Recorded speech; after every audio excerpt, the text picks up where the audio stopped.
Le projet de loi qui nous est proposé visant à renforcer la lutte contre le tabagisme arrive à un moment important dans l'histoire de la santé publique du Québec. Ceux qui sont assez vieux savent peut-être que dans les années 90, le Québec avait la réputation d'être la section fumeur de l'Amérique du Nord. Nous étions la section fumeur de l'Amérique du Nord. C'est là où la prévalence du tabac était la plus importante. Alors, on partait de loin.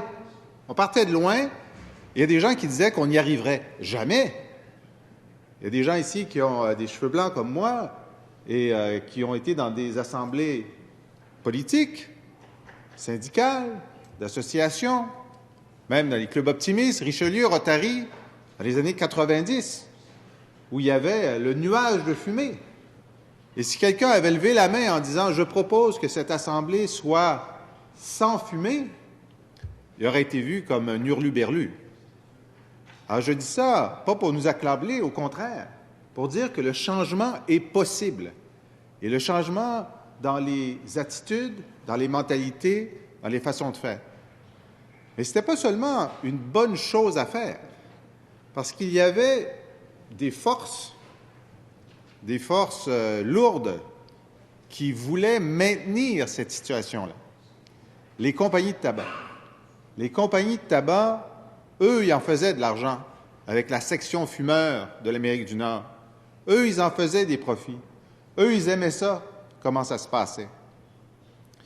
Et lorsque le débat s'est engagé à savoir quel était le niveau de toxicité de la cigarette, dans un premier temps, les compagnies de tabac ont dit il n'y a pas de substance dans nos cigarettes qui crée l'accoutumance.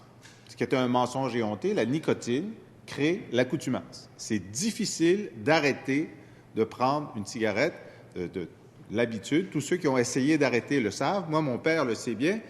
Il arrêtait de fumer à tous les 3 mois à peu près.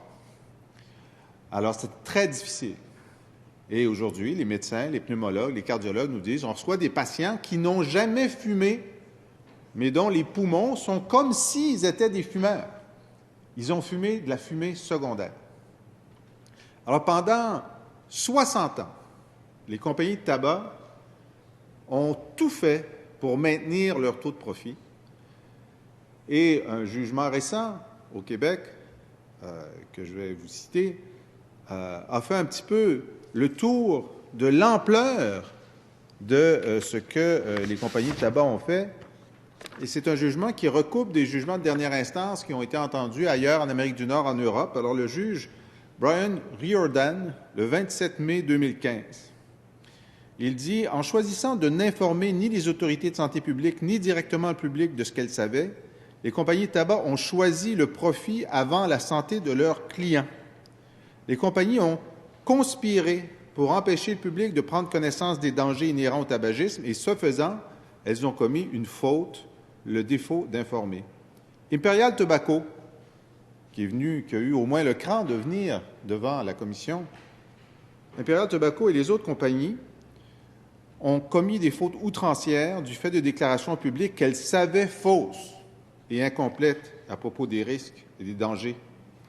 L'industrie, sa réaction lorsque nous avons commencé à introduire des législations, comme sous le gouvernement de M. Bouchard avec Jean Rochon, ensuite l'actuel premier ministre lorsqu'il était ministre de la Santé en 2005-2006, alors la réaction de l'industrie du tabac, dit le juge, a été de poursuivre ses efforts, non seulement pour cacher la vérité au public, mais aussi pour retarder et diluer au maximum les mesures que le Canada souhaitait appliquer pour mettre en garde les consommateurs contre les dangers du tabagisme. Les compagnies ont en fait nui et retardé l'acquisition de connaissances par le public. Elles ont volontairement et en connaissance de cause nié ces risques, relativé les preuves de danger associées à leurs produits. Les compagnies ont résisté aux mises en garde à toutes les étapes et ont cherché et généralement réussi à les diluer. Nous concluons que les compagnies ont non seulement caché de l'information essentielle, mais ont créé chez leurs clients l'illusion d'une absence d'urgence quant au danger. Alors, c'est accablant. Alors, on pourrait penser que, maintenant que c'est de notoriété publique, que les compagnies de tabac ne sont pas dans le business de la santé publique, mais sont dans le business de vendre un produit toxique que nous avons décidé collectivement de ne pas rendre illégal pour un certain nombre de raisons, y compris la contrebande. On a vu ce que la prohibition avait fait avec l'alcool dans les années 20 et 30. Alors, ces compagnies-là, on aurait pu penser qu'ils vont rester dans leur coin, puis ils vont nous laisser essayer de réparer les dégâts. Ce n'est pas le cas.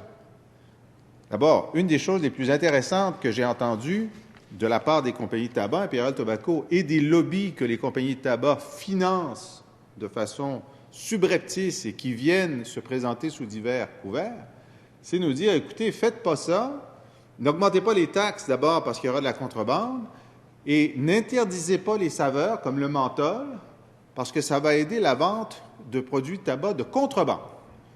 Et ça, c'est leur gros argument, la contrebande. J'admets que ces compagnies peuvent se montrer, se présenter comme des experts de la contrebande parce qu'ils en ont fait. Ils en ont fait. Monsieur le Président, vous vous souviendrez que 2 des 3 grands fabricants canadiens de tabac ont plaidé coupables d'activités reliées à la contrebande de tabac qui a fait rage, surtout au Québec, au début des années 90. Il y avait énormément de contrebande. Et Imperial Tobacco et Rothmans, Benson Hedge, les 2 principaux cigarettiers au pays, se sont avoués coupables d'avoir aidé des personnes à vendre ou être en possession de produits du tabac fabriqués au Canada qui n'ont pas été emballés ou estampillés conformément à la loi sur l'accise. Ils ont participé à la contrebande du tabac dans les années 90 au Québec et ils ont le front de venir nous dire « Attention à la contrebande ». C'est quand même extraordinaire. C'est quand même extraordinaire. On sait que pendant 60 ans, ils ont financé des études bidons qui amenuisaient ou qui disaient que ce n'était pas si grave que ça, que ce n'était pas si pire que ça, qu'il ne fallait pas s'en faire. Puis on penserait qu'ils auraient, disons, l'humilité ou la culpabilité assez forte pour ne pas en représenter d'autres, mais ils le font. Mais ce qu'ils font en plus, c'est qu'ils financent des lobbies qui sont présents. Alors, une des associations de détaillants est venue nous présenter ces arguments.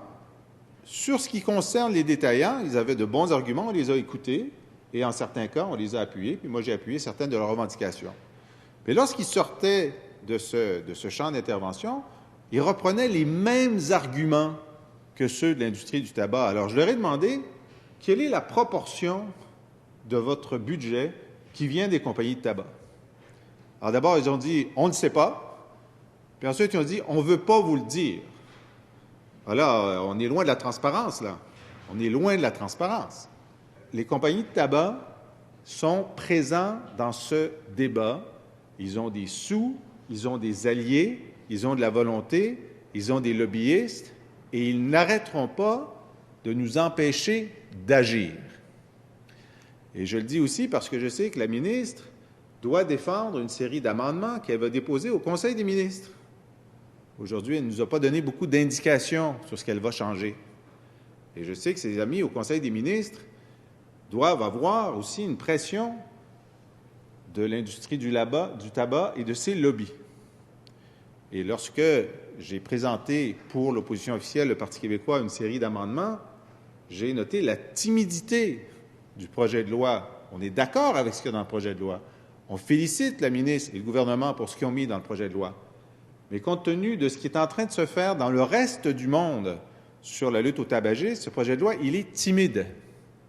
Et nous voulons aider la ministre à avoir des muscles, de l'audace, de l'énergie, de la colonne vertébrale pour résister à ceux qui, au Conseil des ministres, seraient enfumés par les arguments des cigarettiers et de leur lobby.